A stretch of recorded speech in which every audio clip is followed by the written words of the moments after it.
அப்போ தலைவர் வருவார் கலைஞர். என்ன மணிவண்ணா வாங்க, நான் அப்படியே அந்த ஓரமாக பம்பிக்குவேன். எதுக்கு வாங்க, வரமாட்டீங்களா? என்ன நிறைய நண்பர் ஐயா மணிவண்ணன், என்ன நொண்டி நடந்து வரீங்க? முதுகு தண்டில் ஒரு எலும்பு முறிவு ஏற்பட்டுச்சுங்க. அறுவை சிகிச்சை பண்ணி உள்ள ஒரு பிளேட்டு வச்சிருக்காங்க. கொஞ்ச நாள் ஆக நடக்கிறேன். எனக்கு முதுகு தண்டில் தான். அப்போ நம்ம ரெண்டு பேருக்கு ஒரே வியாதி அப்படி. ஆனால் இந்த வழியில உனக்கு ஒரு நக்கல் அப்படின்னு போயிட்டேன். என்ன எடுக்கிறாங்க அப்படின்னாரு. யாருங்க தெரியும்? காலையில கூப்பிட்டு வர்றாங்க, இட்லி பொங்கல் வடை சாப்பிட்டு அப்படியே உட்காந்துட்டு இருப்போம். கூப்பிடவே மாட்டாங்க ஷாட்டு. என்ன புக்கு படிச்சுமே, அந்த புக்கை பத்தி எல்லாமே சொல்ல முடியும். அந்த புக்கை பத்தி கொஞ்ச நேரம் சொல்லணும், முடிஞ்சு நம்ம சாப்டர் முடிஞ்சு போயிடும். இவனுக்காக நீ நைட்டோட நைட்டா அடுத்த புக்கு நான் படிக்கணும். எவ்வளவு செய்யும். அப்படியே பேசி பேசி அப்படியே வெயில தூங்கிட்டு இருப்போம். சார் சார் சார் அப்படிம்பாங்க. உடனே ஷாட்டு வந்து சொல்றேன்னு பரபரப்பா இருந்துச்சாங்க. Break sir சாப்பிட்றதுக்கா? அப்புறம் சுரேஷ் கிருஷ்ணா தான் டைரக்டர் சொன்னேன். நாட்டிலேன்னா தயவு செய்து நான் வீட்டுக்கு போகிறேன் சார். மத்தியானம் இந்த ஈவினிங் டிஃபனுக்காக நான் இங்கே உட்காந்து கிடப்பேன் சார். ரொம்ப கேவலமாக இருக்குது சார், பிச்சைகரமாக இருக்குது சார். சரி நீங்கள் வேணும் போயிட்டு நாளைக்கு வாங்க அப்படிப்பாரு.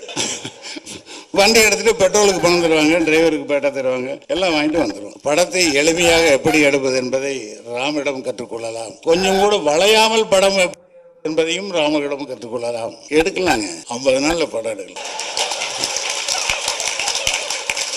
50 நாளில் திறமையான தகுதியான மக்களால் நேசிக்கப்படக்கூடிய படத்தை எடுக்க முடியும். இது உண்மை.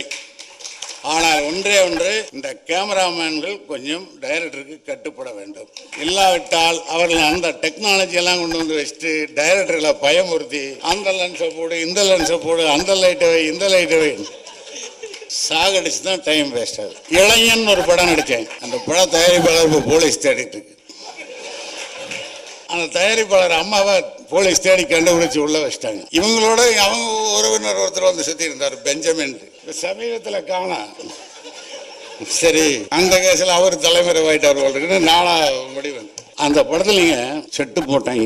செட்டு பயங்கரமான செட்டு, உள்ள செட்டு வெளியில செட்டு. அந்த அந்த இடம் அதுக்கு பேரு பென்னிமில்லையே விலைக்கு வாங்கின ரேஞ்சு நடந்துருது. அப்போ தலைவர் வருவார் கலைஞர். என்ன மணிவண்ணா வாங்க, நான் அப்படியே அந்த ஓரமாக பம்பிக்குவேன். எதுக்கு வாங்க, வரமாட்டீங்களா?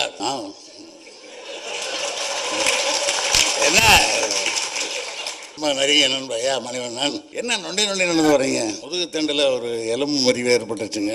அறுவை சிகிச்சை பண்ணி உள்ள ஒரு பிளேட்டு வச்சிருக்காங்க. கொஞ்ச நாள் ஆக நடக்கிறேன். எனக்கு முதுகு தண்டில் தான். அப்போ நம்ம ரெண்டு பேருக்கு ஒரே வியாதி அப்படி. ஆனால் இந்த வழியில உனக்கு ஒரு நக்கல் அப்படின்னு போயிட்டேன். என்ன எடுக்கிறாங்க அப்படின்னாரு. யாருங்க தெரியும்? காலையில கூப்பிட்டு வர்றாங்க, இட்லி பொங்கல் வடை சாப்பிட்டு அப்படியே உட்காந்துட்டு இருப்போம். என்ன புக்கு படிச்சுமே, அந்த புக்கை பத்தி எல்லாமே சொல்ல முடியும். அந்த புக்கை பத்தி கொஞ்ச நேரம் சொல்லணும், முடிஞ்சு நம்ம சாப்டர் முடிஞ்சு போயிடும். வீட்டுக்கு போனோன்னு இடி விழுகும். எல்லாத்தையும் சொன்னீங்க. என்னையெல்லாம் ஒரு மனுஷியா என்னையெல்லாம் ஒரு மனுஷியாவே தெரியல உங்களுக்கு. எதுக்கு ஒரு விட்டு போட்டு வைப்போம் அப்புறமா. அவர் நன்றி நன்றி நன்றி.